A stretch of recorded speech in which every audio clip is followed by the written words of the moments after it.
Yo. What's good, y'all, man? What is good, y'all, bro? We're back with another video. We're going to be starting some regular reactions, you know. We're finally going to go back to the reactions. And this is from the homie WrestleMania. We ain't watched the WrestleMania video in a very long time.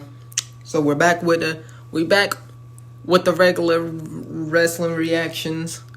And this is going to be WWE wrestlers that shockingly defeated CM Punk 100% clean. Now, CM Punk, y'all know, he came back, Survivor Series, then he got hurt at Royal Rumble, but he is finally, he's not cleared to go yet, but he's off the brace and everything. He's good to go. We're just waiting for him to come back. It's summertime now. So we're just waiting for him to come back, and him and Drew, I think it is going to happen this Saturday. I think he's coming back this Saturday. As I said in my prediction, I think he's going to be caught. I really do think he's going to cost Drew McIntyre the match. He's going to be Punk is going to be the biggest heel, but only in Scotland. Once everybody comes back to the States, to the States, bro, he's going to be a hero. He is going to be a hero. But we're going to look back, go on memory lane, and look back at some rivalries or like some defense that CM Punk has actually lost. That CM Punk has actually lost and was 100% clean. No, that means no interference, no countouts, countouts are clean, but like no interferences. You know what I mean? Of trying to extend rivalries. Before we start, make sure you like, comment, subscribe. Tell me when you watch you react to my next video. We'll see. We can start doing questions of the day, man. The question of the day, man. What is your favorite Punk match? Yeah, what is your favorite Punk match? But anyways, we better see what WrestleMania got for us tonight. Y'all ready? Because I'm ready. Let's go. CM Punk has defeated various top names in WWE history, including Edge, Jeff Hardy, Chris Jericho, and even John Cena. There have been times where Punk has been defeated clean, i.e. no shenanigans. Join us now as WrestleMania looks at 11 WWE wrestlers who defeated CM Punk clean. Bet you The Rock is on there, bro. I remember that like it was yesterday, bro. I remember that stupid Royal Rumble like it was yesterday. Whilst it was great to see Randy Orton and CM Punk finally have a featured feud in 2011, it was disappointing to see that Orton was always booked to defeat Punk in a clean capacity. Orton would defeat Punk clean at WrestleMania 27, and it was expected by fans that Punk would get his win back at the Extreme Rules event where the two faced off in a last man standing match. However, Actually, I seen a video where them two actually like since they both returned, they got them to watch the match together. So I've recently seen this match. To be booked Orton to win yet again. This was a questionable move, yet thankfully it didn't take away from the quality of the matches, as the two had fantastic chemistry in the ring. Number 10, Umaga. Yeah, Randy, but I ain't gonna lie, bro. They was booking Randy like crazy. They was booking Randy to win almost everything, almost like a John Cena, bro. Randy was gonna win everything. Well, not everything, but he was gonna win the feud, bro. He was gonna win every feud.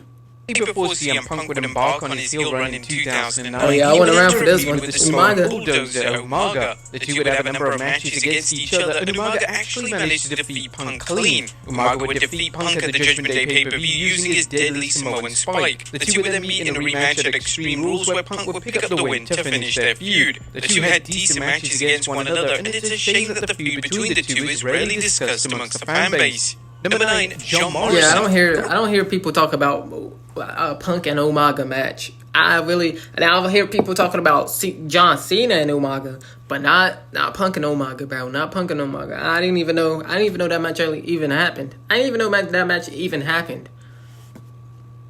Original plans for the Vengeance pay-per-view in 2007 were to see CM Punk face Chris Benoit for the ECW title. Due to the Benoit tragedy, Benoit was replaced by Johnny Nitro, aka John Morrison, and in a shocking twist, Morrison would defeat Punk clean to win the ECW title for the first time. The victory came as a huge surprise as fans expected Punk to win and become the face of the ECW brand.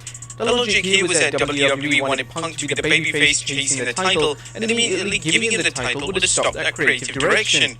Morrison did well with his reign, as Morrison was slowly coming into his own as a single star. Morrison and Punk would have numerous matches following the Vengeance pay-per-view, and this eventually climaxed with Punk winning the ECW title in September 2007. Number 8. Oh yeah, that was when they tried to rebrand ECW, which we all you see you know how that ended. But bro, Johnny Nitro, bro, John Morrison. I remember. Let's see, what do I remember from John Morrison? I remember that one ladder match. I don't know. It was like Hardy Boys, Edge and Christian, maybe. Was it a tag match or was it just a singles match? But I remember Jeff Hardy being in it, and I remember Jeff Hardy being in it because I remember the spot. I think y'all know what I'm talking about. But I remember the spot when Hardy was on the turnbuckle. No. They had this ladder set up on the ropes or whatever, in some type of way, and I forget how exactly it happened. But all I remember is that Johnny was just sitting there. Hardy jumped up on top of the ladder, bro. The ladder flipped up, busted Johnny's everything, bro. His whole face, bro. His whole face was just GG's. I think it was his nose, but his whole face was just GG's, man. They had to bring out the stretcher, roll that boy up on out of there. And then I seen that when I came back to the WWE, or like when I came back to watching WWE in 2022, I did see that he did come back and have a run in 2020. But that's what I remember. But that's one thing I remember from John Morrison, bro. It's often the case that WWE pushed talents that fans have no desire to see. This was the case when WWE pushed Big Daddy V in 2007. Big Daddy V had numerous gimmicks in WWE, ranging from Mabel to Viscera. Yet Big Daddy V was no doubt his most infamous. Whilst Nelson Frazier, who portrayed the character, was considered one of the nicest guys in the locker room, his in-ring work was consistently poor, and the decision to have Big Daddy V defeat Punk clean on pay-per-view was a controversial and detested booking move. The victory would come at the Armageddon pay-per-view in 2007. At the time, Punk was ECW champion, and he would team with Kane to take on the sinister duo Mark Henry and the aforementioned Big Daddy V. Well, that's one of the problems, bro. I ain't gonna lie, that's one problem. That's one of the problems. Punk was on ECW. This man, what's his face? Vince McMahon, bro. Vince McMahon didn't care. Vince McMahon didn't care that he was on ECW, bro. He booked him because he was on ECW. That's the whole thing. He did not like ECW. So when they bought him, they just said, you know what? We're not going to give y'all anything. We're not going to give y'all anything. We're not going to book y'all right. We're not going to do nothing. So that's what happened with ECW, man. That's another reason why they're not around. Samoan drop to the champion, and it can be argued that this may not have been a clean finish, as Matt Striker did interfere and distract Punk. However, this interference spot didn't work in anyone's favour, as Punk was able to kick Striker in the head and continue his planned move. Ultimately, this was a TV match booked on pay-per-view, and the subsequent matches between Punk and Big Daddy V weren't exactly 5-star matches. Number 7, The Rock. In the summer of 2012, then WWE champion CM Punk would begin a feud with The Rock. The two first met at the 2013 Rumble, and this was a match where The Rock was able to defeat Punk clean. This was one of the more controversial matches of the past 2 decades, as fans firmly believe that Punk should have walked into WrestleMania 29 as champion. What fans forgot about the feud between the two is that there was a rematch. The two would collide once again at the Elimination Chamber pay-per-view, and once again The Rock would win in a clean manner. It was easy to work out why Punk and most of his fan base were frustrated. Punk had worked endlessly to make his WWE title reign memorable and exciting, and for The Rock to just reappear and defeat him did feel out of place. The reason that The Rock became WWE champion was that WWE were adamant on booking a rematch between The Rock and John Cena, and it's a common consensus. Yeah, they had that rematch. They had that rematch done before. They had that rematch done, set in stone, literally the year prior. Cause y'all remember that Rock and John Cena 2 was made right after John Cena and Rock won. And bro, just imagine. Can you just imagine how different things like I think about stuff like that, bro. Just like imagine how different the company would have been if Punk would have beat The Rock at Elimination Chamber. If Punk would have beaten The Rock at Elimination Chamber, then went on to face John Cena at WrestleMania, something that everybody wanted to happen for so long. John Cena and CM Punk at WrestleMania, bro. If we could have got that, both in their primes, man. If we could have got that, that would literally feed families for generations and generations on end, bro. That Punk and John Cena would have fed families for generations and generations on end, bro. But the stupid Rock went in the stupid company and did whatever he wants to do. And nothing has changed. He still goes into the company and does whatever he wants to do, bro. Match would have worked considerably better with Punk thrown into the mix. Number 6, Chris Jericho. CM Punk. What happened with bro? What happened?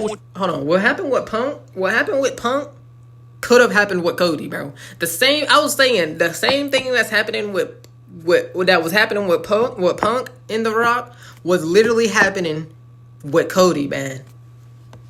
15 different singles matches across TV and pay-per-view events. Punk has managed to secure the win in the majority of these, yet in 2008, Jericho would defeat Punk clean on several occasions. Dude, One of the most notable times Jericho secured the win was in December of the aforementioned year. Jericho would pick up the win on Raw by hitting a codebreaker out of nowhere. The 2008 feud pales in comparison to their 2012 feud, as in that year the two would engage in a personal war over the WWE title heading into WrestleMania 28. I remember Number it. 5, Dude, John I remember. Cena. I definitely remember that feud, bro. Punk and Jericho 2 at WrestleMania, man. The whole thing with Jericho calling bro an alcoholic.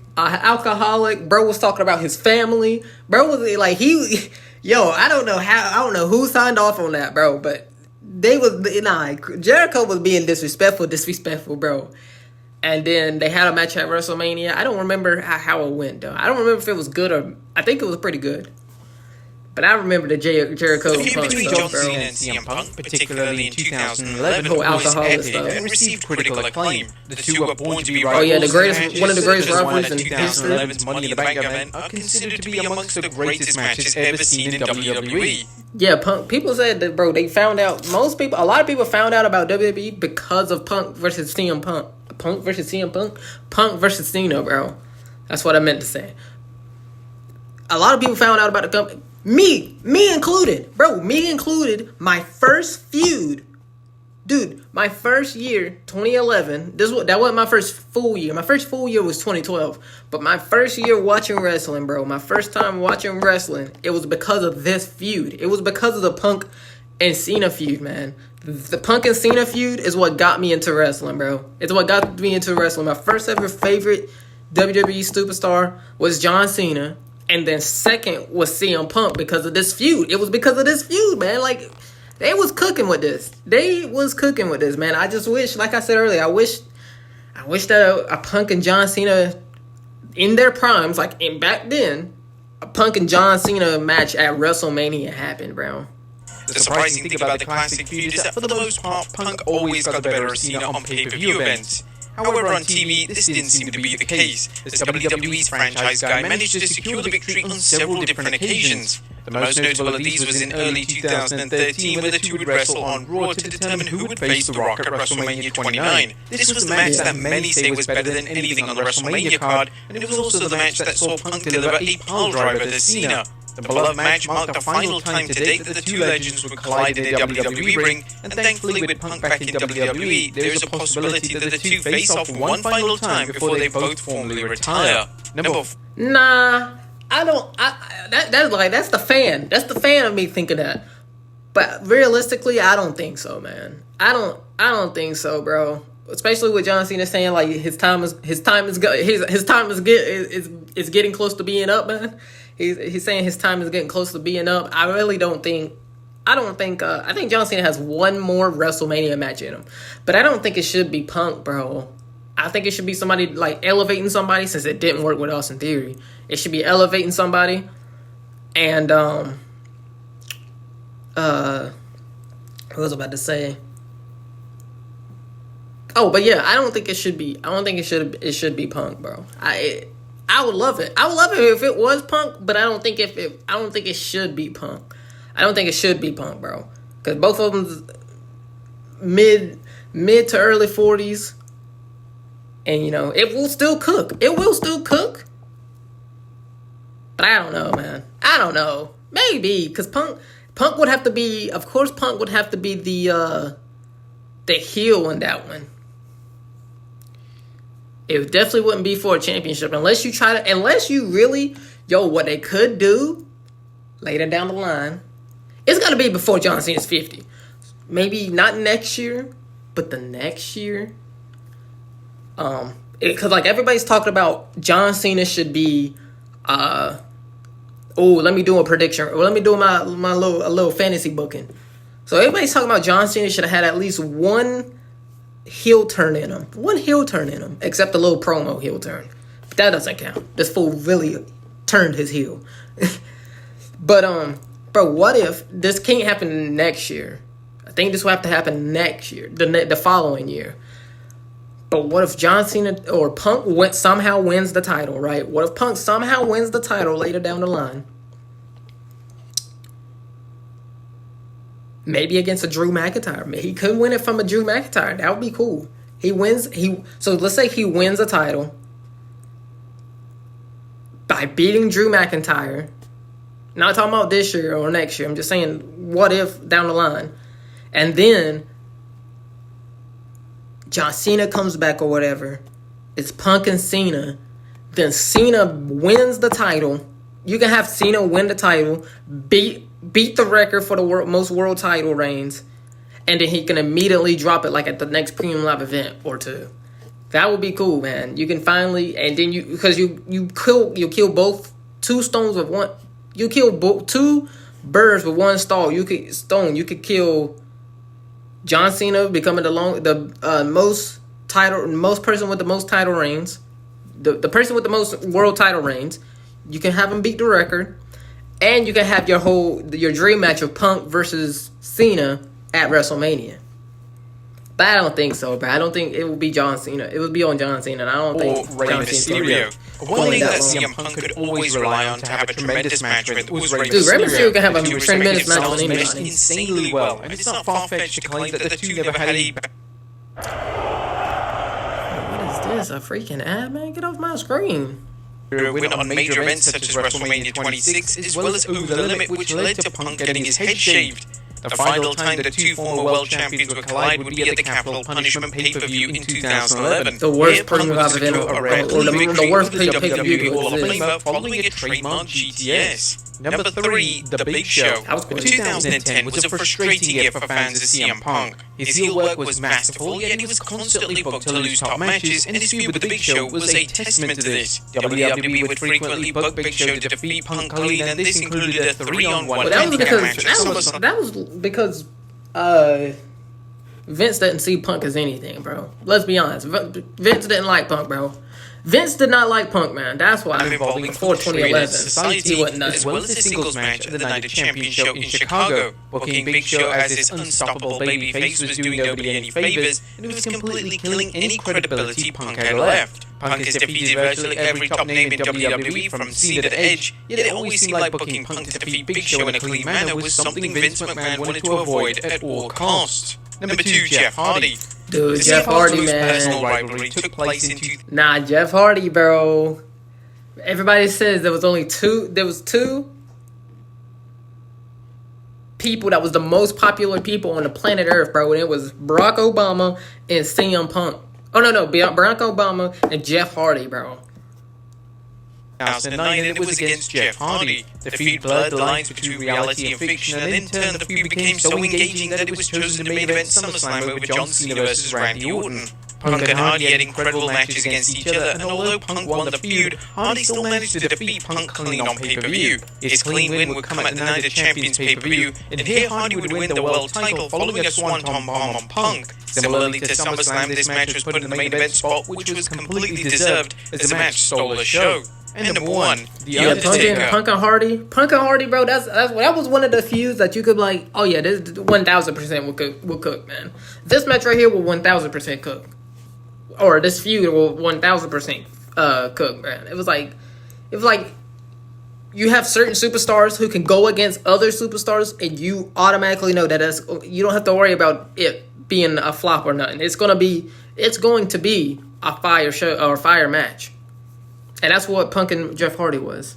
When CM Punk's feud with Jeff Hardy had come to a dramatic end, Punk would begin a feud with the legend himself, The Undertaker. There was hope that this feud would further elevate Punk, and hopefully the Dead Man would put Punk over on a pay-per-view to signal that he was indeed the top heel in WWE. But sadly, WWE had other ideas. Their first pay-per-view encounter would come at the Breaking Point pay-per-view in 2009. Punk would win the match, yet WWE poorly replicated the Montreal Screwjob, so calling it a definitive win wouldn't be accurate. The two would then face off in the Hell in a Cell, and the Dead Man would win this match cleanly, ending Punk's world title reign. It was reported that backstage politics may have played a part in Punk dropping the title in this way. However, the opinion of fans was that Punk was nowhere near ready to drop the title. The Dead Man would also defeat Punk clean at WrestleMania 29, and although the match stole the show, it was disappointing to see Punk lose a huge match in a clean capacity yet again. Nobody expected Punk to win that match at WrestleMania 29, but that was a great match, bro. That was a great match. But again, Undertaker's one of them guys. Undertaker was Vince McMahon's buddy, bro. He was literally Vince McMahon's little toy. So, I mean, throwing anybody against the Undertaker, literally throwing anybody against Undertaker at a WrestleMania or anywhere else, it's an automatic loss for them, unless your name was his new toy. And until his new toy came, which is redacted. Until his new toy, redacted Lesnar, came into play, it was the Undertaker, man. It was the Undertaker. But yeah, man, CM Punk, bro, he's doing great right now, man. CM Punk is doing great with his whole feud with Drew McIntyre, letting the feud go over on social media. It's like, it's perfect, bro. This feud shouldn't even be a one and done, man. Maybe they have a match at SummerSlam, and then they have a match, another match, and then they have a tiebreaker match, and like a Hell in a Cell or something like that, man, or a steel cage match. Because you know what I'm saying? Because it can even be for a title. It can even be for a world title. But anyways, tell me what's your favorite match from CM Punk. Tell me what's your favorite match from CM Punk throughout his whole year, man. And what feud are you excited for him to go on next once he gets... Because, I feel a little bit of Summer of Punk 2.0 going on, man. I think Summer of Punk 2.0 is about to happen. Summer of Punk 2011 2.0 is about to happen, man. But if you like this video, please like, comment, subscribe, turn on the bell notifications. Tomorrow I should react to my next video. And the next video I drop will be my reactions to my commentary to the upcoming Premium Live event, which is Clash at the Castle in Scotland. But I'll see you on the next one. Peace.